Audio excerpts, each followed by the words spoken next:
অধিক সংখ্যক লা হাওলা ওয়ালা কুওয়াতা ইল্লা বিল্লাহ পড়ো, যা হলো জান্নাতের গুপ্তধন। আমরা সবাই বেশি বেশি করে লা হাওলা ওয়ালা কুওয়াতা ইল্লা বিল্লাহ পড়বো। আর ছোট ছোট সূরায় কিন্তু অনেক আমল আছে, অনেক ছোঁয়া পাওয়া যায়।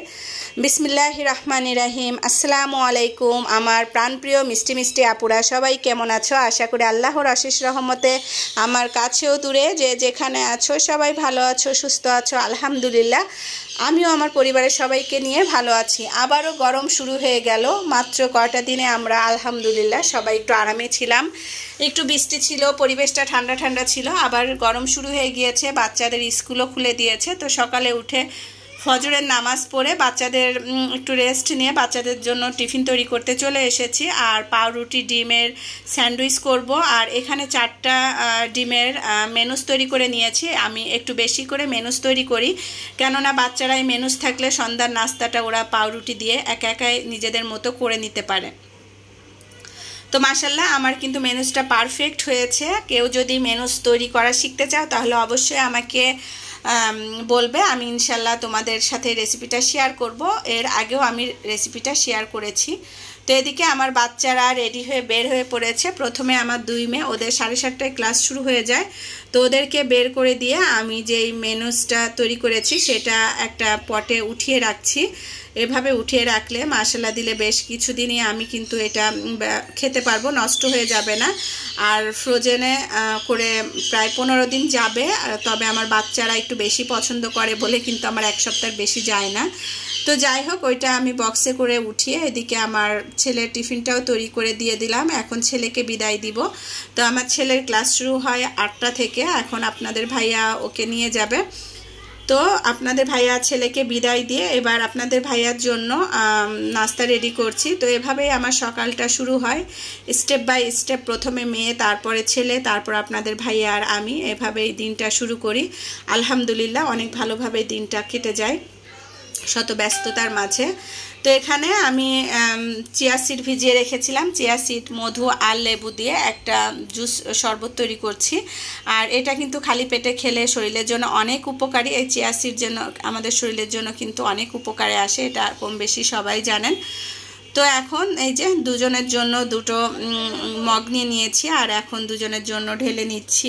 আর মাঝে কিন্তু এটা খাওয়া বাদ দিয়ে দিয়েছিলাম, আবার শুরু করলাম। প্রচুর গরম পড়েছে। আর চিন্তা করছি যে আপনাদের ভাইয়ার অনেক পেটটা বেড়ে যাচ্ছে আর আমি অনেক একটু হেলদি হয়ে যাচ্ছি, সেই জন্য আমরাও পাউরুটি ডিমের স্যান্ডউইচ তৈরি করে যে খেয়েছি। একটু শসা দিয়েছি, শসা দিয়ে স্যান্ডউইচটা খেতে কিন্তু ভালো লাগে।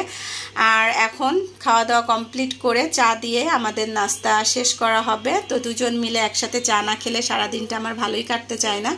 আপনাদের ভাইয়াও আমার সাথে 1 কাপ চা খাবে, যতই দেরি হোক না কেন। এই জিনিসটা আমার খুবই ভালো লাগে। সকালটা সে আমাকে একটু সময় দেয়। আসলে এটাই দুজনের প্রতি দুজনের ভালোবাসা। এমনিতেও ও অনেক খেয়াল রাখে আমার প্রতি। আমি আসলে আলহামদুলিল্লাহ আপনাদের দোয়ায় আমি আমার সংসার জীবনে অনেক হ্যাপি।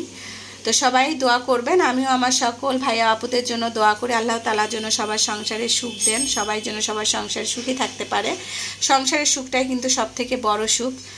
আর বিশেষ করে দুজনের মন বোঝাটাই কিন্তু সবথেকে বড়। আর আলহামদুলিল্লাহ আমরা দুজনকেই বুঝি। তো এদিকে আমাদের নাস্তা কমপ্লিট। তো 2 কাপ আর আপুর জন্য 1 কাপ, 3 কাপ চা রেডি করে নিয়েছি। একটা বাবার জন্য রেখে দিব, আর আমরা দুজনে এখন খেয়ে নিব। তো আপনাদের ভাইয়া খেয়ে চলে যাবে, তার ব্যস্ত জীবন তার শুরু হয়ে যাবে। এদিকে আমার কর্মব্যস্ত দিয়ে দিনটা শুরু করে দিলাম। তো এই যে সব কিছু কমপ্লিট করে 3 জনকে বিদায় দিয়ে এখন থালা বাসনগুলো ধুয়ে নিব।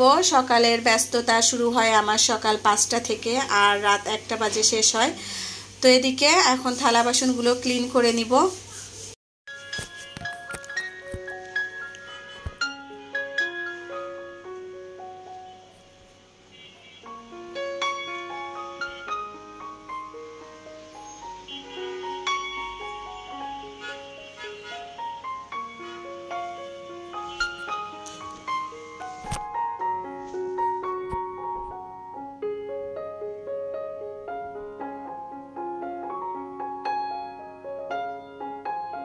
আর থালা বাসনগুলো ধুয়ে কিন্তু এভাবে কিচেন র্যাকে রেখে দিলে পানিটাও ঝরানো হয়ে যায়। আর আমি বেসিনের উপরে কিচেন র্যাকটা রেখেছি।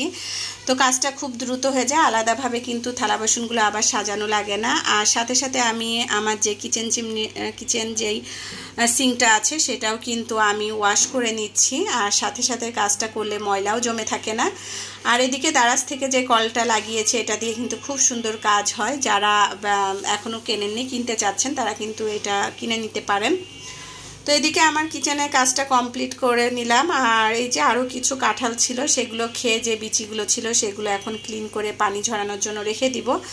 আর এই কাঁঠালের বিচিটা কিন্তু ভেজেও খাওয়া যায়। তো যাই হোক আমি এভাবে রেখে দিব যাতে অনেক দিন সংরক্ষণ করে রাখতে পারি শুকানোর পরে, আর ভর্তা খেতেও কিন্তু বেশ ভালোই লাগে। তো এক এক করে দুপুরে কাজগুলো গুছিয়ে নিলাম। আর আজকে কিন্তু আমার বেশি রান্না বাড়ার ঝামেলা নেই, তো কিছু রান্না বাড়া আমার আগের থেকে ফ্রিজে ছিল, তো সেগুলো শেষ করব। রাতের বেলায় কিছু ভর্তা ভাত করব, এটা দিয়ে ইনশাল্লাহ আমার সারাটা দিন কেটে যাবে। তো আমার যে মানি প্ল্যান্ট গাছটা এখানে কিন্তু অনেক ধুলাবালি জমেছে, তো একটা কাপড় দিয়ে আমি এই পাতাটা একটু পরিষ্কার করে নিচ্ছি। পরিষ্কার করে নেওয়ার পরে দেখেন দেখতে কতটা সুন্দর লাগছে। তো মানি প্ল্যান্ট গাছ আসলে ঘরের জন্য খুব একটা পারফেক্ট ইনডোর প্ল্যান্ট, আমার কাছে কিন্তু খুবই ভালো লাগে। আর এদিকে আমি এটা একটু পরিষ্কার করে তারপরে আমার বড় মেয়ে স্কুল থেকে এসে খাবার খেয়ে নিয়েছে, ওর প্লেটটা পরিষ্কার করে নিচ্ছে। তো যাই হোক দুপুরে খাওয়া দাওয়া নামাজ কালাম গোছল সব কিছু কমপ্লিট করে আবার এই যে ছোটো মেয়েকে নিয়ে বের হয়ে পড়লাম তার ইংরেজি কোচিংয়ে, ইংলিশ কোচিংয়ে। তো ওখান থেকে কোচিং করিয়ে তারপরে এখানে প্রায় আমার 1.5 ঘন্টা সময় লাগবে, আর 1.5 ঘন্টা পর আবার বাসার উদ্দেশ্য বের হব। আর বের হতে হতে প্রায় 5টা 5:30 বেজে যায়। তো এখান থেকে বাসা থেকে কিন্তু কোচিংটা বেশ দূরেই, তারপরও একদিন পর পর ক্লাস বলে একটু রেস্ট নিতে পারে। মেয়ের এখন প্রচুর চাপ পড়ে গিয়েছে, লেখাপড়া, ইংরেজি ব্যাচ, কোচিং সব দিক মিলিয়ে। আর ওদের পরীক্ষা তো 23 তারিখে শুরু হবে। আর কথা বলতে বলতে একটা কথা ভুলেই যায়, যে সকল আপুরা আমারকে এখনও লাইক দিয়ে ভিডিও দেখা শুরু করেননি তারা প্লিজ একটা লাইক দিয়ে ভিডিও দেখবেন। আর আমার ভাসুরটা কিন্তু খুব অসুস্থ হয়ে পড়ছে, আমার ভাসুরের জন্য সবাই বেশি বেশি করে দোয়া করবেন। জানি না আবার কখন গ্রামে ছুটতে হয়, যে কোনো সময় একটা অ্যাক্সিডেন্ট হতে পারে, তার অবস্থা কিন্তু খুবই খারাপ। তো আসলে মন মানসিকতাও বেশি একটা ভালো নেই, ভিডিও দিতে ইচ্ছা করে না, তারপরও দিতে হয়। কেননা সে যে ভিডিও দেওয়া অফ করে দিলে চ্যানেলের জন্য আসলে অনেক ক্ষতি হয়, যার জন্য আমি অনেক পিছিয়ে পড়েছি। সেই জন্য আমার সকল আপুদের সাপোর্ট আমার একান্তই প্রয়োজন। সবাই আমাকে সাপোর্ট করবে ইনশাল্লাহ, আমিও আমার সকল আপুদের সাপোর্ট করব। আর আজকের মতো আমি আমার ভিডিওটি এখানেই শেষ করছি। সবাই ভালো থাকবেন, সুস্থ থাকবেন এবং সাবধানে থাকবেন, আমাদের জন্য দোয়া করবেন। আমিও আমার সকল ভাই ও আপুদের জন্য দোয়া করি। আল্লাহ হাফেজ, আসসালামু আলাইকুম।